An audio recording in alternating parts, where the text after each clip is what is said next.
BIA, October 14th, sound check 1, sound check 1.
All right, go ahead.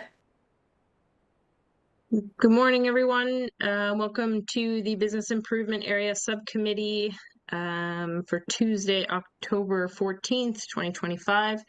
I will now commence a roll call. Please indicate your presence when I call your name. Councillor Tammy Huang. Present. Councillor Esther Pauls. Present. I can't get my camera on. I'll come in now. Okay. Present. Councillor Maureen Wilson. Here. Tracy McKinnon, Westdale and Stony Creek. Here. Adrian Melky, Hess Village. Here. Heather Peter Ancaster. Here. Doris Sanchez, Concession. Bettina Shorman, Lock Street. David Taylor, Dundas. Here. Emily Walsh, Downtown. Here. Stephanie Wheeler, Ottawa Street. Present.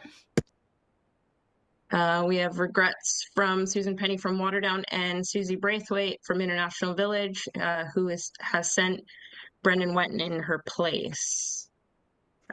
So we have quorum present. I'd like to call this meeting of the Business Improvement Area Subcommittee to order at 10:32 a.m. Please be reminded that all electronic devices are to be switched to a non-audible function during committee meetings. I would like to specifically welcome Adrian Melky from the new Hess Street BIA. Welcome, Adrian. Thank you. Happy to be here. Okay. Approval of agenda. May I have a mover and a seconder to approve the agenda as presented? Seconded by Stephanie. Are there any amendments from committee members to the agenda? Okay, all in favor? Motion is carried. Are there any declarations of interest? Seeing none. Okay.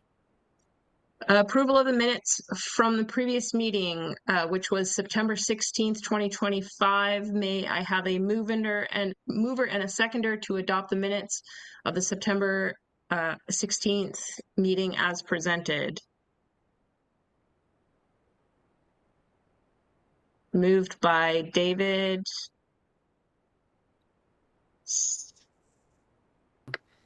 Seconder. Anyone? Pardon me, Madam Chair. David, were you at the last meeting? I don't know off the top of my head. Sorry, I didn't hear you. Have your microphone on? Yes or no?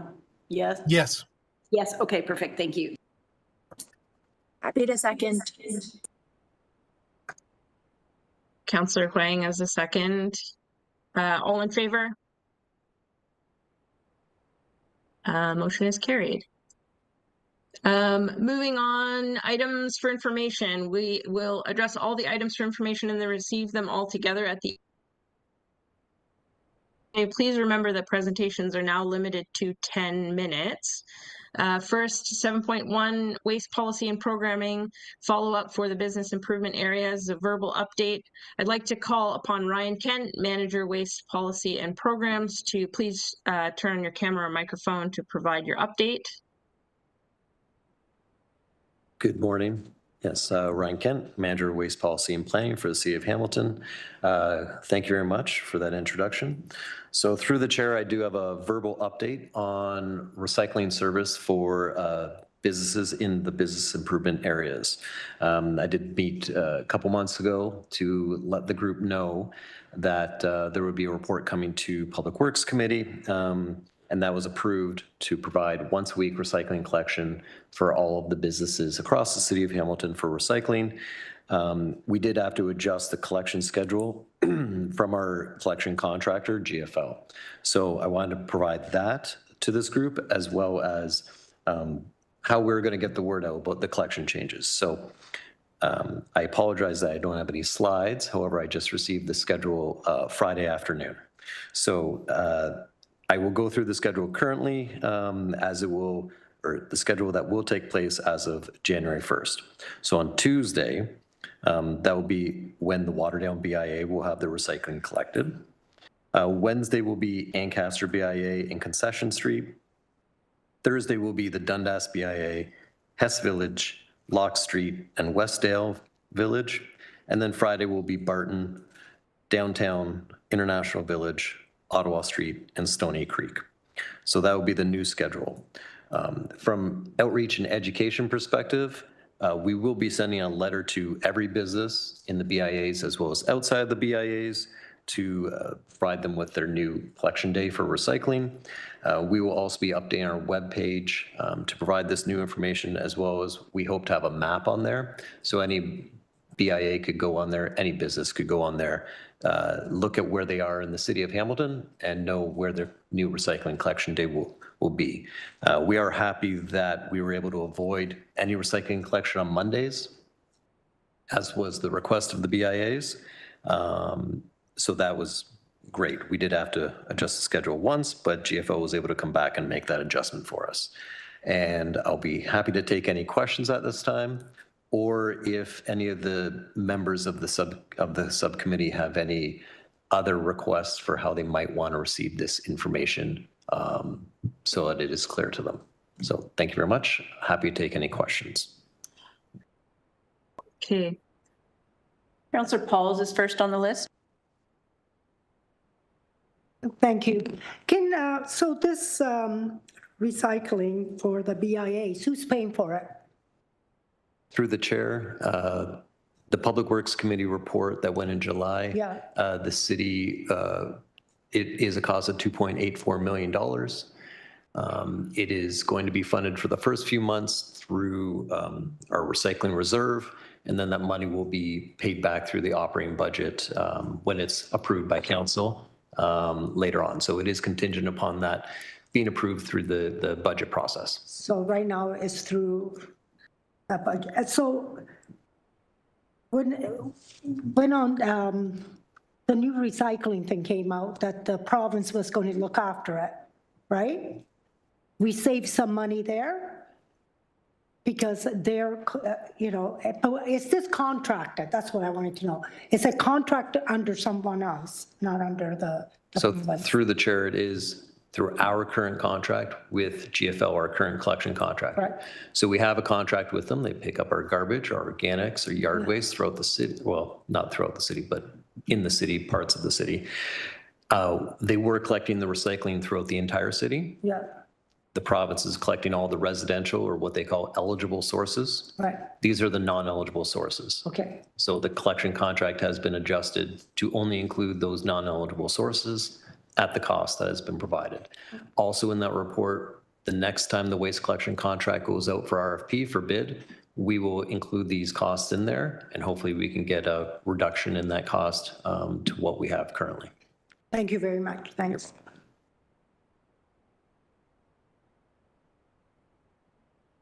Okay. Councillor Huang. Thank you.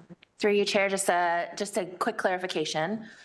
Garbage is still being picked up by the city for all businesses. That's usually on a different day for all of the different businesses, because now, let's say downtown, because I have a interest in downtown. Downtown will be picked up on the Friday. So just to be very clear, we have two separate collection schedules for businesses that now all of the BIAs need to spend that time and effort to ensure that all of their businesses are kept up to date as to their garbage pickup versus their recycling pickup. Is that correct? Yeah, so through the chair, I haven't had the time to review all of the differences of the collection schedules, but yes, there's absolutely going to be differences between the garbage collection and the recycling collection. The reason for that, in case there's a question on that, is the garbage is picked up basically with the residential collection route, which makes sense because it's an economy of scale. the recycling schedule, we had to come up with a brand new schedule. The most efficient way for our collection contractor to pick up the recycling, and that's why it's different. So unfortunately, there will be some difference in the schedules, yes. Okay, so then remind me again, when we did this interim step, this is really just for a year, or is it 6 months? I can't remember. So through the chair, currently the city of Hamilton transitioned on April 1st. So for the 9 months of 2025, we were able to have all the material collected with the residential stream. That's because the producers who have the contract, they were allowing for that commingling, if you will, of that material in one collection vehicle. You do that, the costs are reduced heavily, and then the city would pay back that cost, estimating what the percentage of the non-eligible material is. We no longer, as of January 1st, we no longer have that option.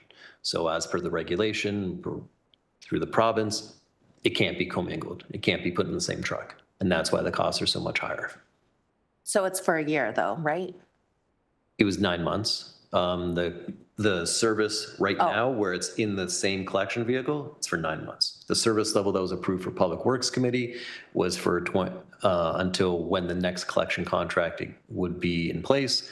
Right now, it's to April 2028, but most likely we'll have a 1-year extension, so probably April 2029. Okay, all right, so that's a 2.4 million up until April 2029? $2.84 million. Obviously, that might go up with standard contract escalations, which we see every year, but currently it's $2.84 million. Yeah. Until 2029, okay. Thank you. So what is the, you did say that you're sending out letters to all of the businesses. We are still in a weird Canada Post disruption. Yeah. Even though some is back, some is not. So what is the fulsome strategy if you're contingent on Canada Post? So what is the communication strategy here? So through the chair, we do have some staff that if we had to send them out to deliver hand to hand, we would do that. So just so we had a good understanding of who was receiving recycling service, we did have staff go out there and then look at it. So we have the addresses now at least, so we could do that. That is one way that we could get the letters in the hands.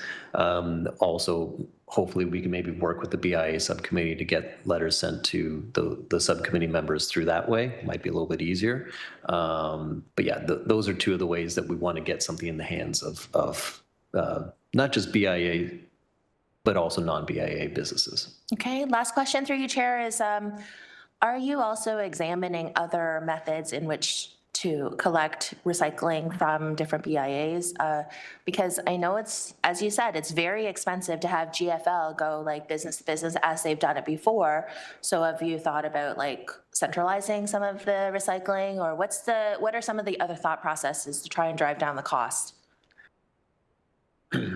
I would say the first process that was already done was keeping the recycling collection days the same, which in the report, it did mention that that's roughly twice the cost of what the cost is currently. So we did do that to save some cost.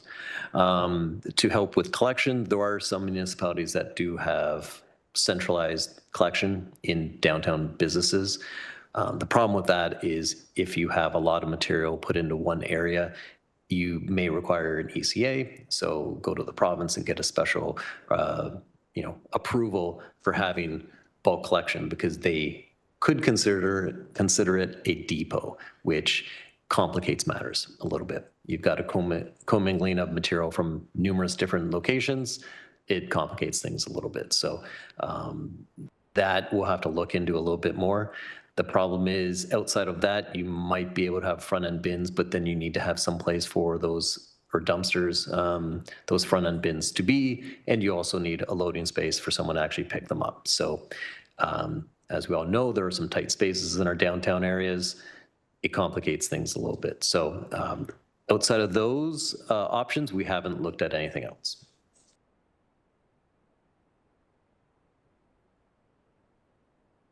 Okay, Tracy.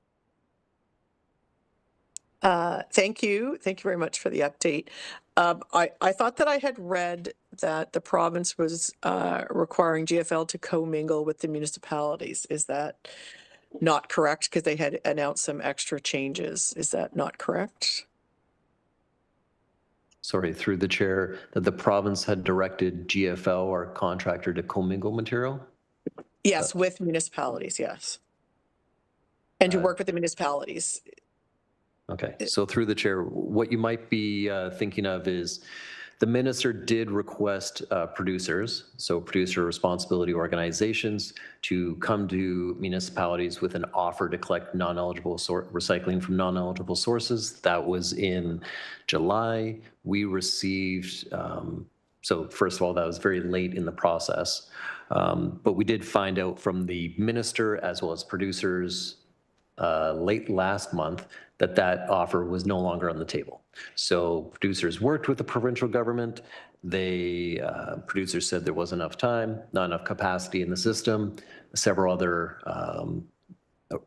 pieces of rationale for not collecting that material. And the minister sent a letter to different groups, Municipal Waste Association, the Regional Public Works Commissioners of Ontario, as a response saying that that would not be moving forward. So it was briefly on the table. It never came to fruition because of how late it was in the process, among other reasons. So that offer would not be coming. Oh, that's unfortunate. Okay, well, thanks for trying. That was my question and whether that might change. Okay, thank you. Any other questions for Manager Kent? Seeing none, we'll move Sorry, on to. Madam Chair, sorry, we have Emily and Heather on the list. Sorry, I didn't see their hands. Okay, Emily. Just really quickly, are there any changes apart from the schedule to the collection process? Through the chair, there haven't been any discussions with staff about, for example, collecting with blue boxes or blue carts, or whether cardboard could be bundled. That isn't changing as of right now. So that is still in play. The one thing that I would mention is that recently we did hear that the eligible materials that can go in the blue box has changed. So I don't know how much it would actually impact the BIAs, but we will definitely provide that information as well. So that's more for the residential stream. We need to speak more to our contractor about how that will impact our BIAs. So to give everyone kind of an idea here, coffee cups as well as toothpaste tubes as of January 1st will be entering into be eligible materials in the blue box program. Whether or not we can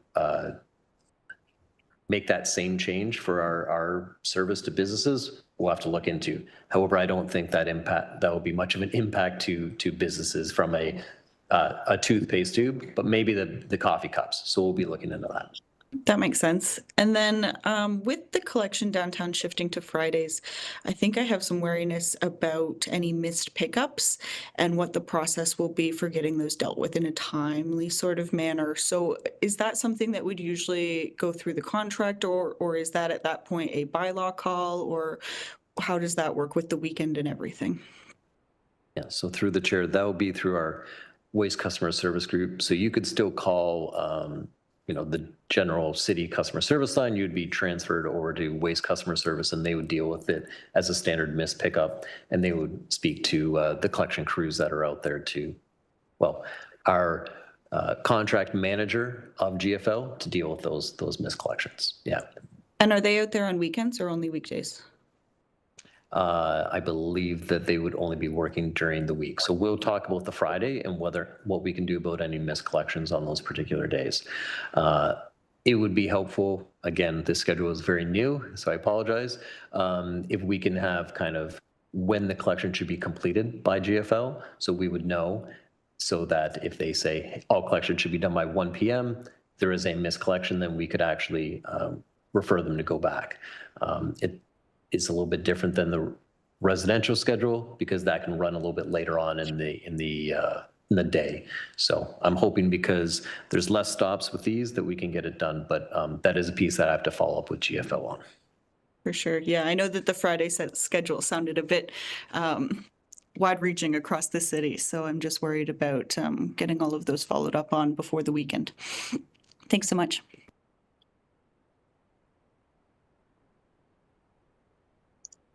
Okay, Heather. Through the chair. So I just want to clarify two things. So will these changes be coming like in January? And also I wondered if the letter that was going to be sent out to businesses, if we could receive those, like the information via email, just so we can clarify everything, like these are the points, these are the new schedules, this is what we want to communicate to members. So through the chair, to answer your first question, these changes will be effect January 1st, 2026. To answer your second question, we can absolutely provide a PDF form of the letter, and we can provide it to probably Christina, and she could circulate it to everyone as well. If that makes it easier, absolutely that. And we would just provide the 4 different versions to go to the separate BIAs of what their collection days are, for sure. Perfect. Thank you.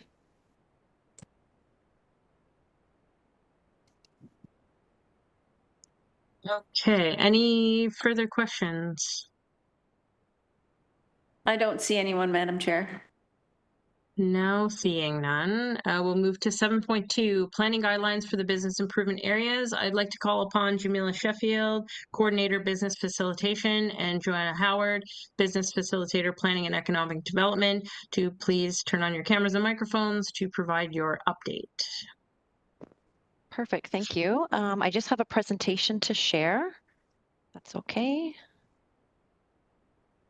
Joanna, we were not made aware of a presentation. You'll need to send that to me ASAP so I can put it up on the agenda. Okay, sorry, who is speaking? I'm sorry. That's Tamara. Tamara, okay. I will do that right now. Sorry about that.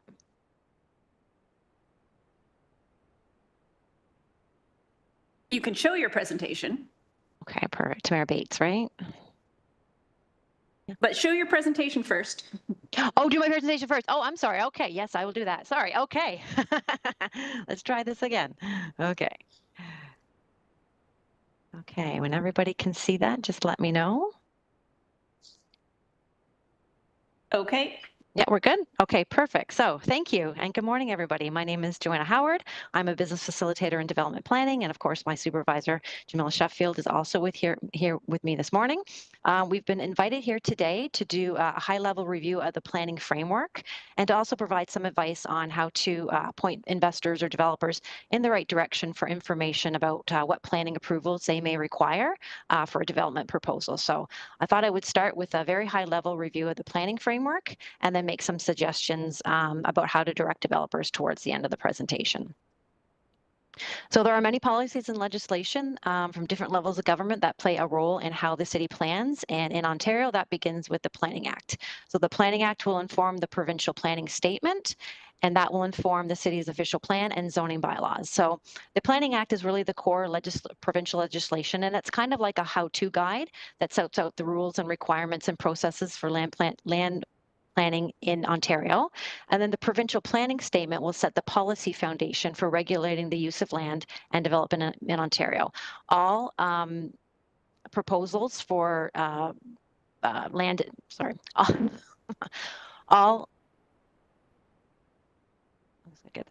all municipal land decisions must be consistent with the planning provincial statement. From there, we have the official plan, and then we have the zoning bylaws. And those are the 2 documents that will be of most interest to a developer, because those are going to determine if a use is permitted on a piece of property, and then what dictates next steps for a developer that they need to go through. So what is the role of the City of Hamilton? So the City of Hamilton makes local planning decisions that will determine the future of communities. They will prepare planning documents such as official plans and zoning bylaws, and they will ensure that planning decisions and documents are consistent with the provincial planning statement. So it is a requirement of the Planning Act that the city implements their own official plan. The city does have 2 official plans, one for urban Hamilton and one for rural Hamilton. And these plans is usually a long-term planning guide that develops future development in the city for probably around 20 to 30 years. And it also sets out the vision for how land should be developed. And it's a key tool for the municipality to provide growth, protect resources, and ensure that the development aligns with provincial policies. So if a development doesn't comply with the policies of the official plan, then an official plan amendment is going to be required. So it is helpful to, first helpful steps for a developer to look at the website and then review the official plan as it pertains to their development. So the extension of the official plan are secondary plans, and they can be considered kind of like a second layer of the official plan. The city currently has 31 secondary plans, and these types of plans identify more detailed land uses, densities, and design requirements for a certain area of the city, and they will come with their own development policies. So next we have a quick overview of the city's zoning bylaws. Zoning bylaws are really the main tool for implementing the policies of the official plan, and it is the legal document that controls how land and buildings are developed in the city. So a zoning bylaw will establish regulations for the uses for different zones within the city. It specifies what can be built, its size and location, parking requirements, and other development standards, and it aims to promote orderly development and prevent conflict between incompatible land uses. So right now the city has 7 different zoning bylaws, the Hamilton zoning bylaw 05200, and then the 6 former municipalities bylaw. So most properties are regulated by bylaw 05200, and any properties that are not, they are going to be regulated by their former municipalities bylaw. Currently, the city is focused on bringing residential zones into 05200. Similar to the official plan, if you want to use or develop a property in a way that does not conform with the zoning, a zoning bylaw amendment will be required. So developers will want to review their proposal against any respective bylaws to determine if the use is permitted. One thing I would emphasize is that it is possible for zoning on a property to change. So if there is any type of delay in moving forward with a development proposal by a year, 2 years, anything like that, it's always important that the developer goes back and reviews the zoning to ensure that the use is permitted. Anytime a developer is interested in a property for a certain use, they're highly encouraged to obtain a zoning verification prior to purchasing a property or to sign any lease, just to confirm that the intended use is permitted. This can be obtained through the application for a zoning verification. And the zoning verification will confirm that the intended use of the property is permitted. It will provide a list of permitted uses within the current zoning of the property. It will note if the property is subject to cultural heritage value or interest, and if the property requires conservation authority approval. And finally, we have site plan control. So site plan control is a municipal process that regulates the design and technical aspects of proposed land uses. The process involves detailed reviews of site plans, which include elements such as building locations, landscaping, drainage, parking, and pedestrian access. Now, most new builds will require a site plan control application, but there are some exceptions, and it is quite possible that a change in use can trigger a site plan control application as well, depending on what's being proposed. So any questions about whether or not a site plan is going to be required can be directed to a planner.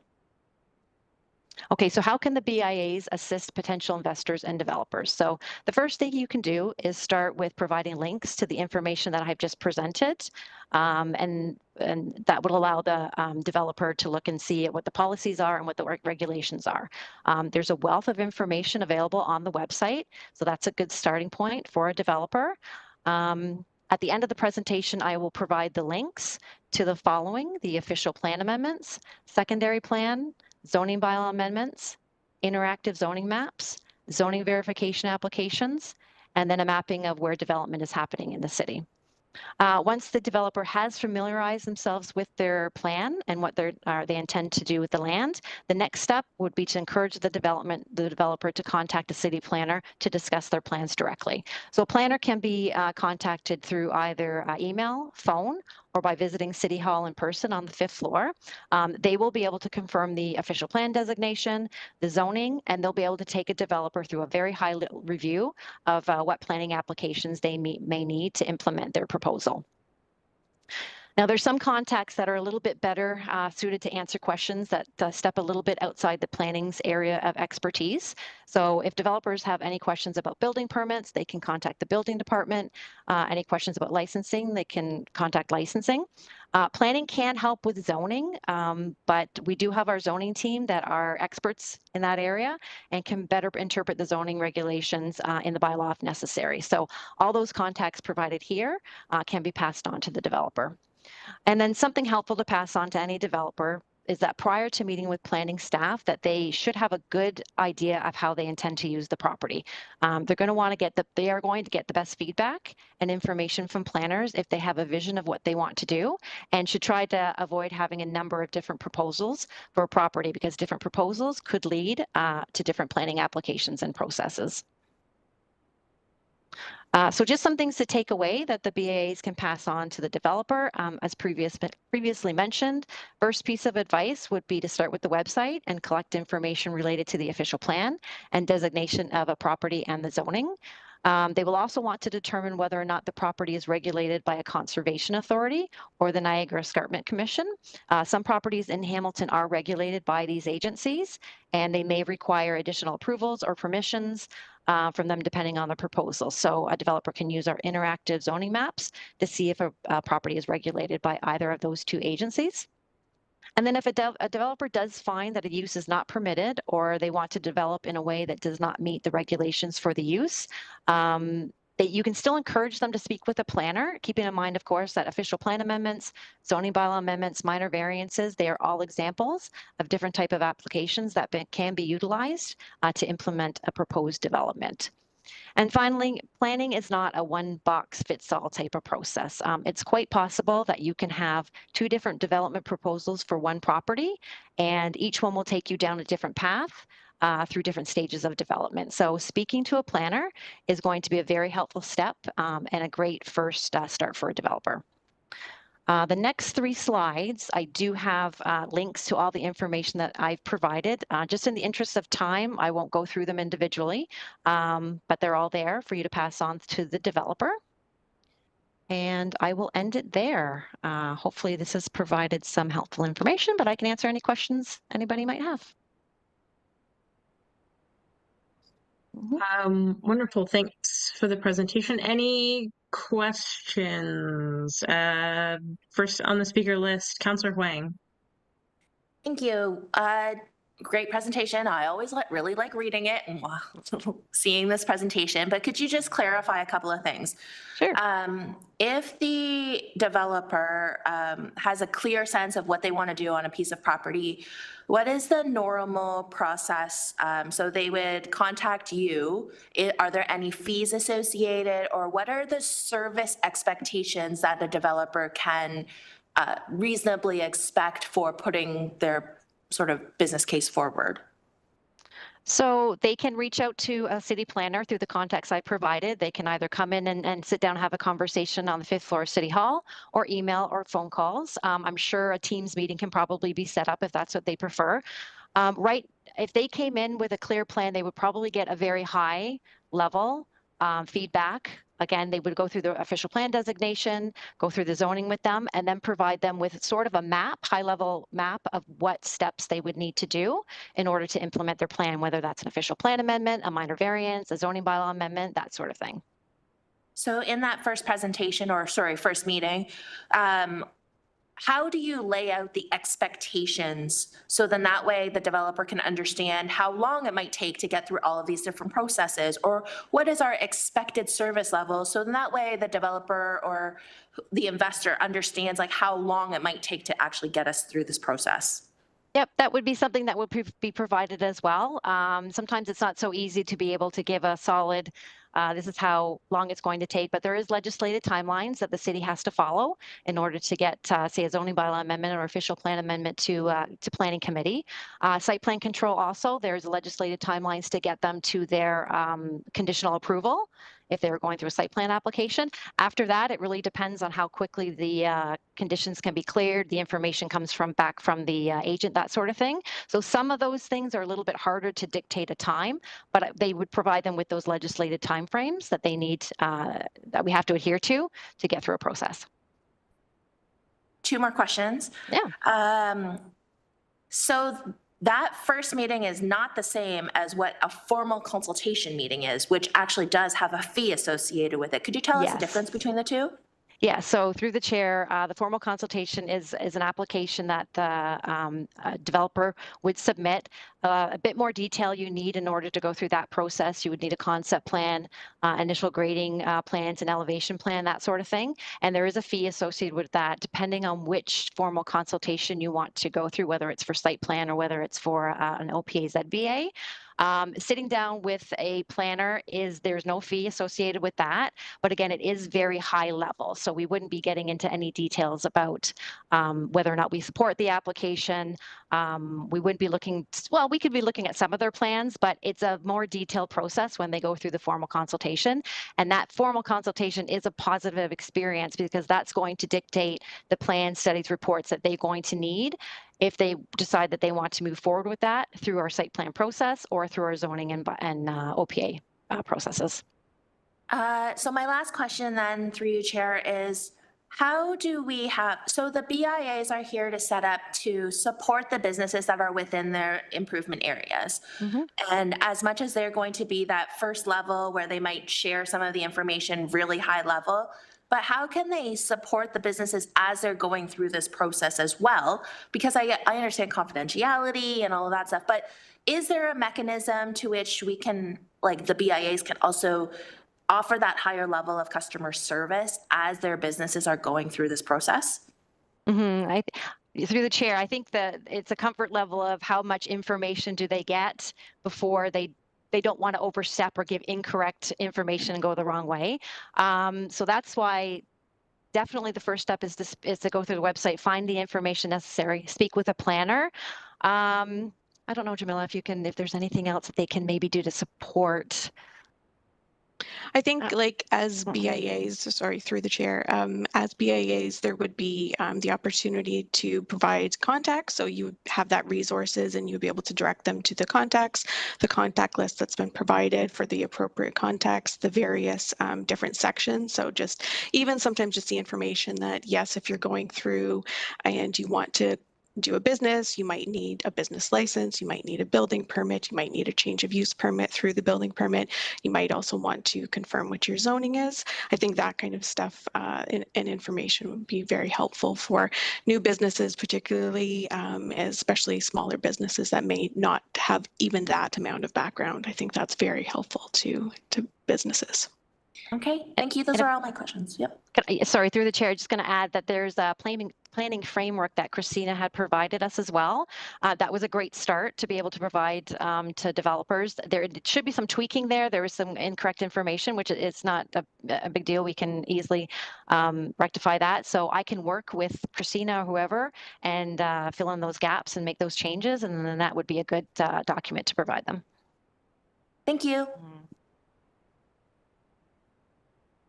Wonderful. Any more questions?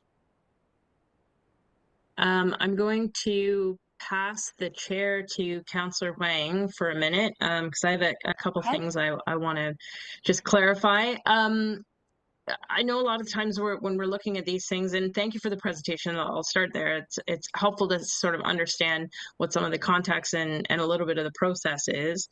A lot of times with the BIA, we're working with small business owners. These are folks that just want to come in and open a coffee shop. They don't know what they don't know. And when we are engaging with them and providing even a small fraction of this information, it can be very overwhelming and scary, and actually deter people. And unfortunately, a lot of the times we don't get the information until they've already done something like signed a lease, which is now kind of like holding them in a position where it's really difficult. And if they have to then start, opening this can of worms in order to get their doors open, of course we want to follow processes, but it is a place where we sometimes get to business owners that are willing to ask for forgiveness rather than permission. And so anything that we can provide that sort of helps to clarify, a big part of this, I know, in particular, when we go out and chat with businesses about some of the incentive programs we have, one of the very first things that we look for is a zoning verification. And that process is a little bit time consuming. And I know is one of the pain points in the incentive program approval process.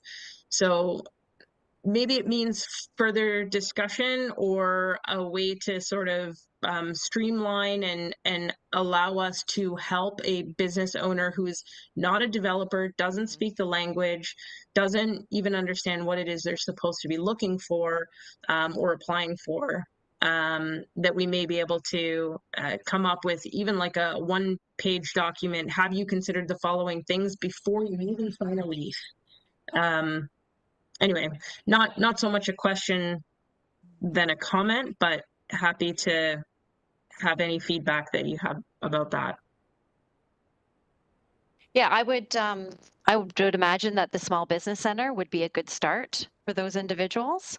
I did not provide a link in my presentation to them, but I know what you're saying. It's a lot of the information I provided would be somebody who's coming in with a larger scale development. Maybe they want to build, maybe they need to rezone, but most people, yeah, are just looking for that little coffee shop. So that would be somewhere I would encourage them to look. Zoning verifications, I'm not sure what the delay would be with that. Okay, yeah, so Jamila will speak to that. Yeah. Hi there. We'll definitely, through the chair, we'll definitely take that back into consideration. I do know that there is work currently being done on the zoning verification process that they're looking at. I do also believe that some of the pinch points are unfortunately still as a result of the cybersecurity incident, which we are actively working to resolve. And we're hoping to have some updates about that in the new year, early in the new year, we're hoping.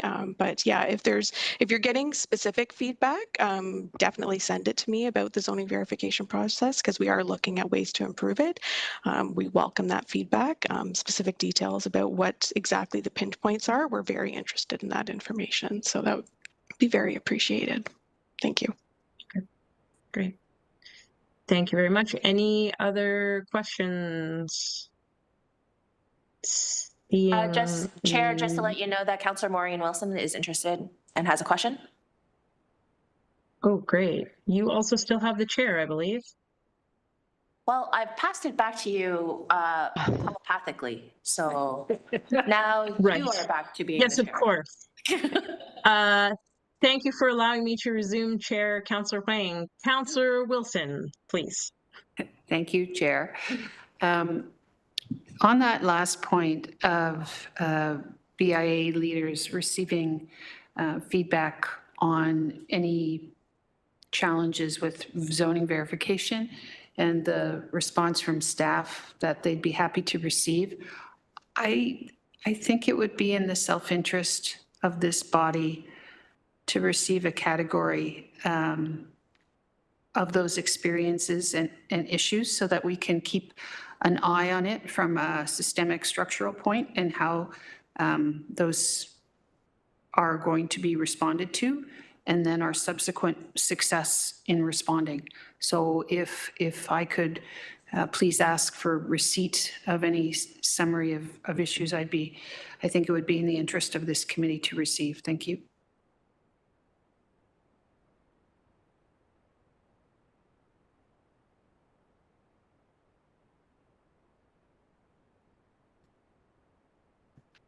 Elsie Bates, do we need to do anything with that? Sorry. Councillor Wilson, can you just repeat your request? Thank you. I'll try. The conversation was, there was an identified problem statement in that small business owners were having some challenges in navigating the zoning verification part of their journey. It was suggested by staff to please forward those experiences to staff for understanding and resolution. I think it would be valuable for this committee to have receipt of those high-level experiences, and then subsequently how the process will be amended to verify or to improve, and then a method of somehow, how do we evaluate whether improvement is actually realized? Then we will need a motion, and I'm drafting it momentarily. If you want to continue the discussion, if there is any, while I do that.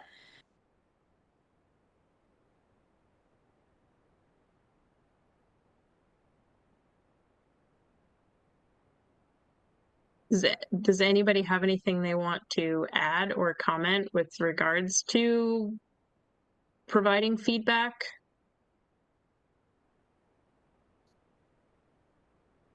Happy to second the motion. Nothing, Emily, really? Not Happy to that we second. didn't already cover in the previous kind of sessions going through all that stuff, so. Yeah.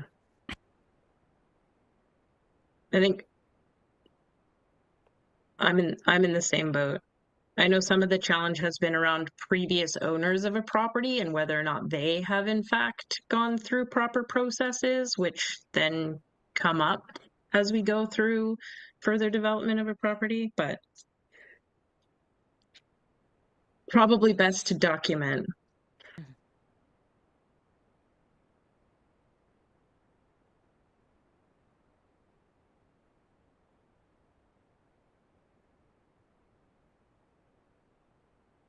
I'm just sharing my screen with what I have right now. I hope. Nope, that's not.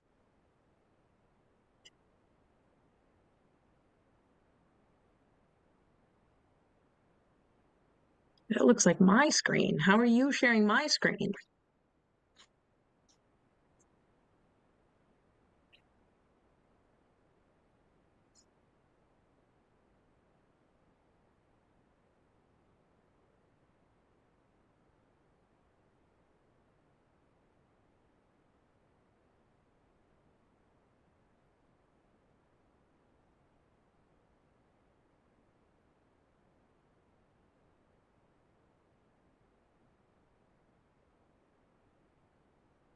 Councillor Wilson, does this look like it captures? Okay. Yes, thank you. It does. I really appreciate Tamara's brilliance on this. So it's moved by myself and I think seconded by the vice chair or my colleague, Councillor Pauls. Thank you. Okay, so we have a mover and a seconder. All in favor? Question mark? Looks like that carries. Do we need a time frame?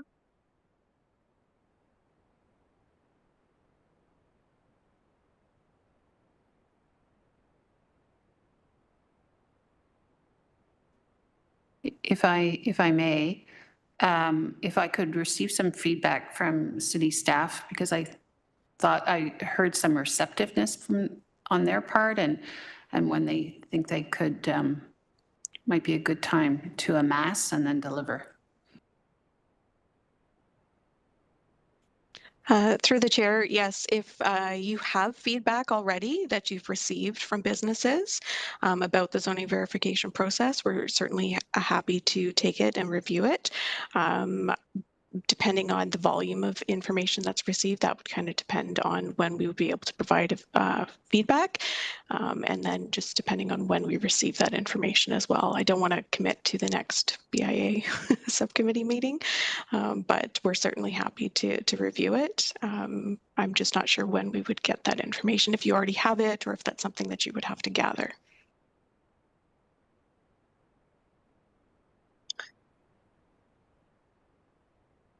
Is there a time frame in terms of changes that are being made that would make sense on your end? Through the chair, a lot of the changes that are being made are kind of already in the works. I'm not sure how to describe it. I know some of them have been made currently, and then some of them are dependent on our new software system that's coming out at the beginning of the year. So we are able to, if it's information processes, we can make those on a little bit more as needed interim basis.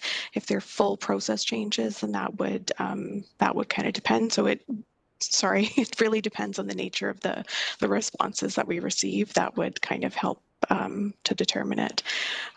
We are pretty consistently looking at process improvement. So if we get them, we can always take a look. If it's something that's easy, we're happy to make those improvements. If it's something that's harder, then we would just have to factor that in time-wise. Okay. Elsie Bates, can you confirm a December meeting, or is it better to maybe push to Q1? I think the mover has suggested Q1 would be a good idea. And of course, we've already voted on this, and so this is sort of friendly amendments post vote, but we can add that time frame in there. Okay. Q1. Wonderful. Jamila, and does that sound all right? Through the chair, yes, that would be fine. It would, of course, depend on when we got that feedback, but yes.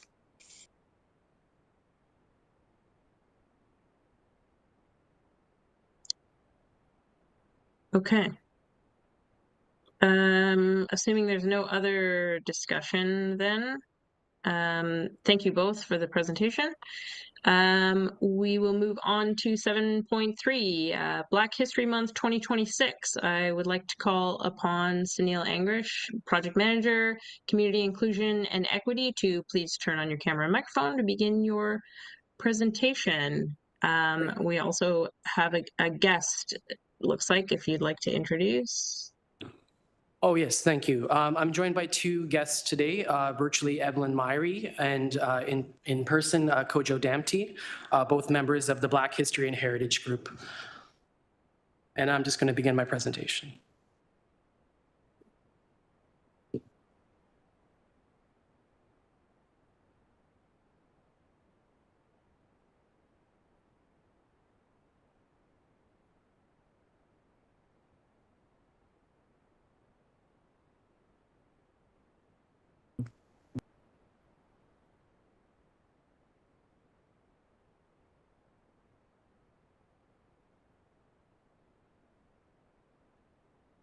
A little background.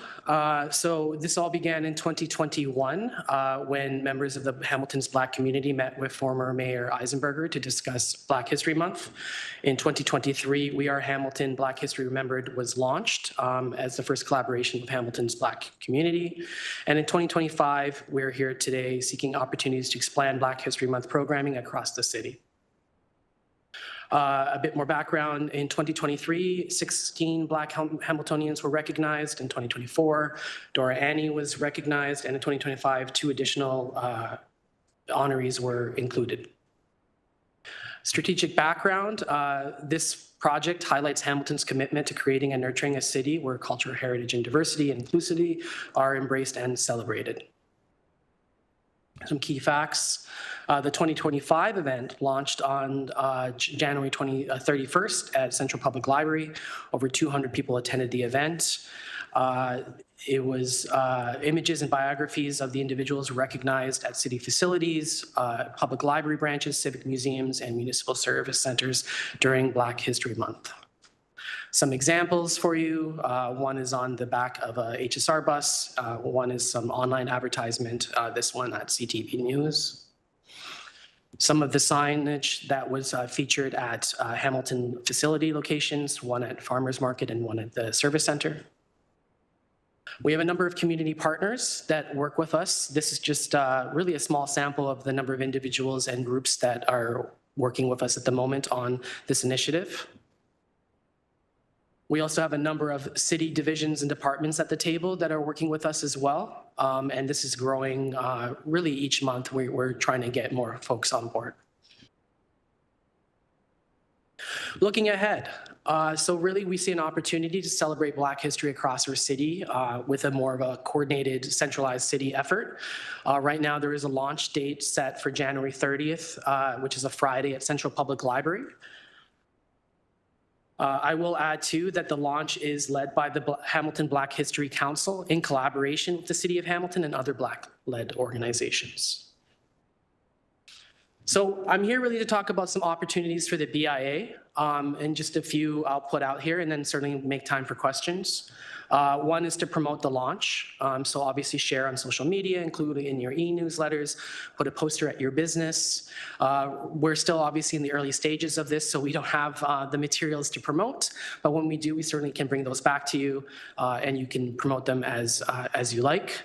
We're encouraging to promote Black-owned businesses in your BIA and celebrate and highlight those local businesses, both past and present, in your community. There's always opportunities to share stories about past businesses and how they've contributed to the city, among also current businesses and what they're doing to support the city as well. And new ideas, obviously the BIAs can also host and design Black History Month activities. We have a few just outlined here. You could feature Black authors, artists and artisans, performers at your shop, theater, venue, library or bookstore or other type of business. We're encouraging self-guided tours that are something that can be done. This was something that was done at the Concession Street BIA. Community and public art. There's a number of amazing public art initiatives underway, but there's also community art, which can be done as well, which is a little less rigorous in terms of what is involved to get it done. But with the support of a local business and the local community groups, you can make some great art on, for example, the side of a wall at your business. And we're encouraging folks to consider fundraising for a local organization. There's any number of them that are available. We're partners with quite a number of them, and they could use your support. What we heard in our 2025 feedback, so this was at the launch event last year. What does belonging mean to you? The big words we got were friends, unsafe, freedom, feel, safety, safe, warm, Hamilton, belong, and times. What does Black History Month mean to you? We got remembrance, leaders, struggle, freedom, support, ancestors, love, today's legacy, recognition, perseverance, creativity, and celebration. I include these because I think these words are really direct from the community, and I think speak to opportunities that BIAs and other divisions within the city have to use these words to create some programming or activities around as well. And that is the end of my presentation. I'm happy to take any questions, and Evelyn is on the call as well, I believe still, who will be happy to take some questions on behalf of the community. Thank you, Sunil. Anybody have any questions?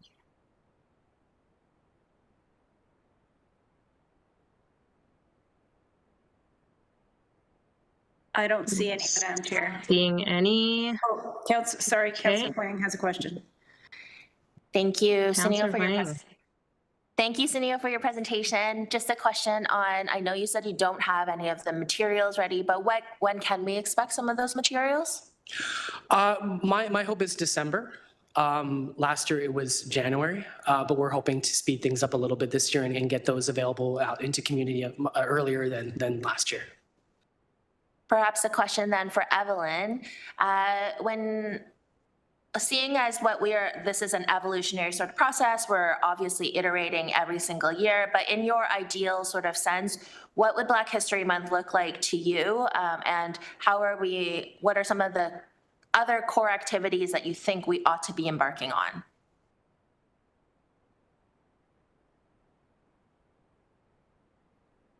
If Evelyn is still online. I don't know if she's online. I don't think she's online. Sunil, maybe you might be able to answer this question, because we're doing a bunch of little activations all around. And now with the inclusion of the BIAs getting involved, what is your ideal sort of expectation as to how you would envision the 2026 Black History Month looking like? Well, there's certainly the launch event, which has always been well received and certainly in the early stages of planning. And then there are just opportunities for BIAs and individual businesses to get the word out and highlight, artisans and artists and speak about the history of their community. Maybe your storefront was host to Black businesses in the past. And that's something you could draw attention to and raise some awareness. I think what we're really looking to do is just to begin the lines of communication between different departments and committees so that we're all talking together. There's going to be a sort of a centralized Black History Month page on the City of Hamilton website, which we're looking to promote and draw attention to all the activities and programming that are taking place. I'm sure there are other aspirations for the group, and I'm not quite ready to perhaps share the rest of that because I think we're still in the early stages of some of that. But I think certainly getting the word out, and if there is opportunities to do programming activities, let us know about it so that we can share the word as well. Thank you. Those are all my questions. Okay, thank you. That's all of our presentations. I need can I have a mover and a seconder to receive items 7.1 to 7.3? Moved by Heather, seconded by David. All in favor? And that's carried. Okay, to save a bit of time on the agenda, instead of individual BIAs bringing forward separate motions for their expenditure requests going forward, we're going to bundle them all together. But we only have one today. So business improvement area expenditure requests. David Taylor, Downtown Dundas BIA, please introduce your motion. My motion is as follows. Hang with me here, folks. For Sorry. business improvement. Yep. David, I'm going to stop you. You need a seconder first. Okay, gotcha. Sorry, do you have a seconder, David? Councillor Huang. Looks like. Councillor Huang has raised her hand to second. Thank you. Okay. Okay, here we go. Business improvement area expenditure requests. A, that the expenditure request from the Ottawa Street Business Improvement Area in the amount of $11,148.65 be spent on beautification initiatives funded from the 2025 Contribution to Operating Budget Program for the Business Improvement Areas, BIA Payments Account 815010-56905 be approved. B, that the expenditure request from the Downtown Dundas Business Improvement Area in the amount of $24,568.94 to be spent on Christmas decorations and their maintenance, including storage costs, promotions of the business improvement area and special events costs, and beautification initiatives funded from the 2023 Parking Revenue Sharing Program for the Business Improvement Areas, BIA Payments Account 815010-52505 be approved. C, that the expenditure request from the Downtown Dundas Business Improvement Area in the amount of $24,568.94 to be spent on Christmas decorations and their maintenance, including storage costs, promotion of the business improvement area and special events costs, and beautification initiatives funded from the 2024 Parking Revenue Sharing Program for the Business Improvement Areas, BIA Payments Account 815010-52505 be approved. D, that the expenditure request from the Downtown Dundas Business Improvement Area in the amount of $11,477.60 to be spent on costs to hire individuals to clean, maintain the public road allowance and Christmas decorations and their maintenance funded from the 2025 Contribution to Operating Budget Program for the Business Improvement Areas, BIA Payments Account 815010-56905 be approved. And E, that the expenditure request from the Concession Street Business Improvement Area in the amount of $834.80 to be spent on office equipment and seasonal holiday decorations funded from the 2025 Contribution to Operating Budget Program for the Business Improvement Areas, BIA Payments Account 815010-56905 be approved. I take it back. Are there any questions on the motion? All in favor? Carried. Okay. 11.1 updates from Business Development Office. Christina Geisler, Business Development and Business Improvement Area Officer, is here with an update for committee. Christina, take it away. Good morning, everyone.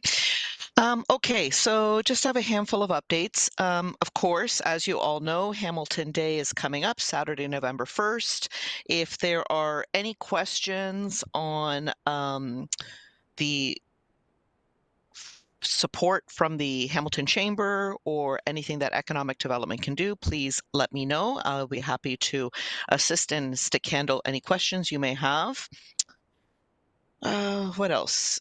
Annual reports. Just a friendly reminder that BIA annual reports, your sync folders are sitting there waiting anxiously for for information to be dropped into it. I know a couple of BIAs have started dropping some stuff in, but just a reminder, please don't leave it to the last minute. Then I know everyone's scrambling. The last thing we want to do is really create an element of stress. Most of this information, hopefully, you guys should have on hand. So hopefully it's not too cumbersome. And again, just please refer to the email that I sent out at the beginning of the year. It is somewhat redacted what needs to go into your sync folder unless there have been any changes to policies that you have in place. I don't need to see them again. It's only if there's been any amendments or any changes to them. Just a friendly reminder, contribution to operating budgets for 2025. I believe there are 2 BIAs that have not submitted their requests. If you can get those in, because if you don't get them in, it has to be presented before end of calendar year. So there's only a couple of meetings left. I did want to touch on the shared parking allocations for 2025. I promise all of you, I am continuing to follow up with parking to try and get the confirmation on what the allocations are for 2025. I am hoping to have that this week. So I have been promised. So as soon as I have that information, I will absolutely share it with all of you. And as well, I am following up continuously with KPMG to find out where your financial statements are. I know that a lot of the BIAs have submitted all their stuff and it is under partner review. You haven't gotten your financial statements. I am needling, I am pushing, I'm trying to get updates. So as I get that information, I will be updating each of you individually to let you know. I did actually this morning share a list of AGM dates, which shouldn't really matter. You guys should have had these financial statements already.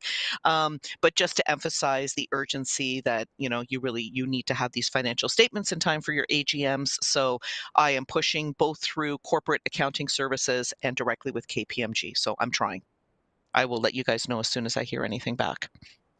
And then just the last thing I wanted to share is I did get approval for the BIA Awards of Excellence to run again in 2026. So just wanted to kind of plant that in your heads for you to start thinking about who you would like to nominate for the awards. Adrian, just for your information, every year the BIAs submit up to 2 recipients for Awards of Excellence. This can either be through facade improvements, or through Sparkle Awards, or through community engagement. There's 3 categories. I will be sending out all this information, including the nomination form, to the BIAs. This will be for 2026. If I can get them, I'll be targeting similar as in previous years. If I can get the nominations by January, that way I can do my due diligence to make sure that there's no outstanding that the nominations are eligible, and then we will honor them on April 1st in conjunction with the Hamilton Chamber Awards, which is April 1st, the date I've been given, 2026, and that's at Carmen's.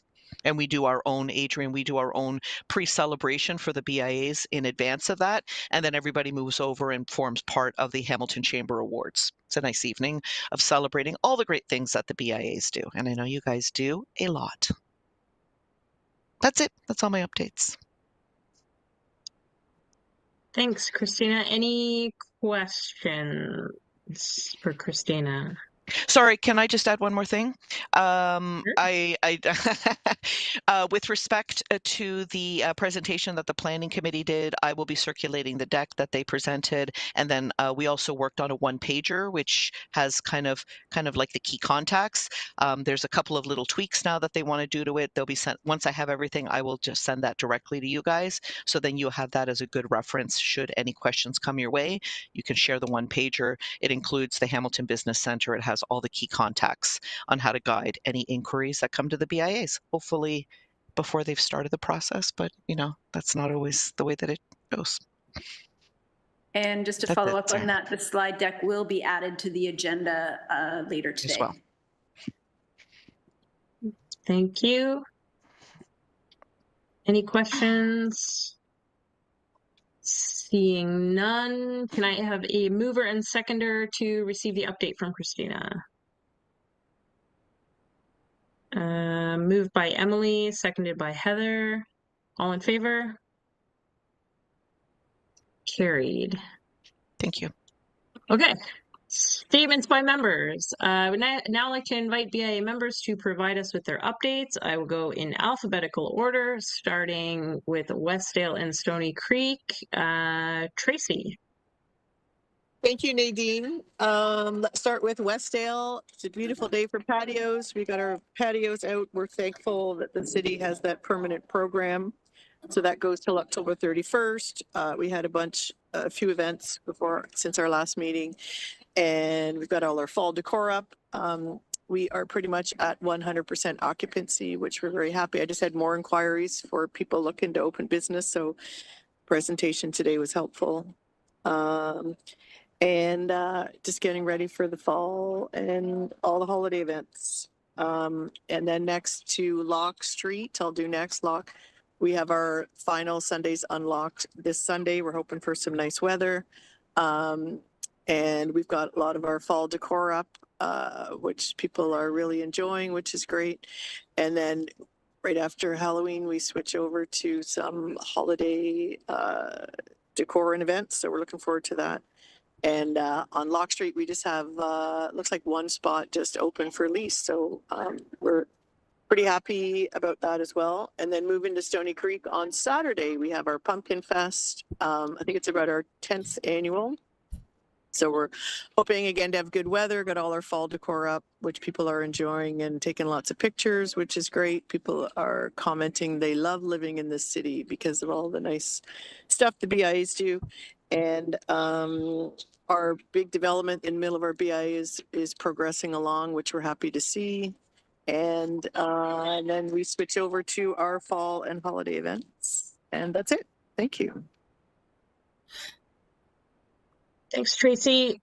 Adrian, you're ready for your very first update from Hess Village. Thank you. I didn't know, I thought this was optional and we could just pass, but yeah, Hess Village, it has a couple cool things happening. We obviously are trying to coordinate our Hamilton Day activities, which we should be finalizing today, which is just like entertainment and acts and activations. But our marquee event is the Hess Winter Market, which is taking place on November, I think, 21st and 29th weekend. It's coinciding with the launch of the first act of TD Coliseum. We're going to be doing our tree lighting. There's been great involvement from Toronto Rock. We're moving downtown, politicians, the neighborhood association. So we're really ramping up that effort, I would say. That's really our marquee one and the one that is having all our attention. So stop by in end of November. I'm sure you'll see us on Instagram and updates through this committee and others about what we're doing. Thank you. Great. Thanks, Adrienne. Ancaster Heather Peter. Okay, so we just finished our last Ancaster Farmers Market for the season. Great season. We're gearing up for fall now. So we have our mums that have just gone in through the community and gearing up for lots of our fall events as well, including preparation for our AGM. So yeah, busy around here. Thank you, Heather. Doris from Concession.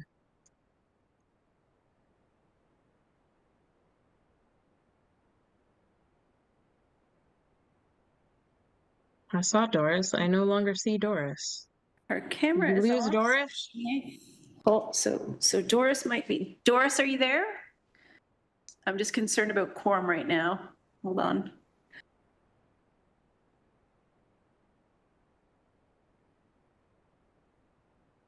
Okay, we still have quorum without Doris, as long as Tracy keeps her camera on. Okay, let's, if Doris pops back on, we'll come back to her. In the meantime, David, fill us in on Dundas. Sure. Similar to what we've heard around the table here, we're embarking on a series of smaller beautification renovations, mostly sort of fixing up some benches, some garbage cans, street signs, etc. So a little bit of a fall cleanup, if you will. Preparing for our upcoming Scarecrow Saturday on the 25th of October, which continues to be a very popular event down here. And then, as everybody else is kind of getting set for the holiday season now, and with specifically the Canada's oldest tree lighting ceremony on the 28th of November. So that's really the focus now is the holiday season for us and getting ready, as everybody else is. So, but I would also like to mention that I finally have fully functioning multi-person events and beautification committees operating sort of independently of our board of management. So we are spreading the work around a little bit finally, and easing up on my board volunteers having to do basically every bit of work that I don't. So that's it from the Valley Town. Thank you, David. We'll go to Emily in downtown. Hi, everyone. Not a huge update here, just keeping on with what we've been up to, which is mostly planning for Halloween, which is going to be October 24th, and planning for Christmas, which is going to be first Friday in December. So working on those, and that's about it. Thanks, Emily. Stephanie in Ottawa Street. Hello, everyone. On September 27th, we had our annual sidewalk sale. It was amazing. We roller skated, we Oski-wee-weed, we curled, we shopped. It was a great day. We had perfect weather. Leading up to that, we have more events coming. We have October 25th, our Halloween haunt. We do a little spooky parkette and a costume parade throughout our BIA. And then we have Hamilton Day, where we have Triple C Farms coming down with their remote farm experience. And we have a stilt walker that's also joining us. This year, we're doing a 2-day holiday cheer event on Friday and Saturday. Really looking forward to that. In regards to beautification, our benches are finally done. They look beautiful. They are yellow and navy and teal and pink, and they're nice and smooth, and they look fantastic. Other beautification news, let's see, what else do I have on here?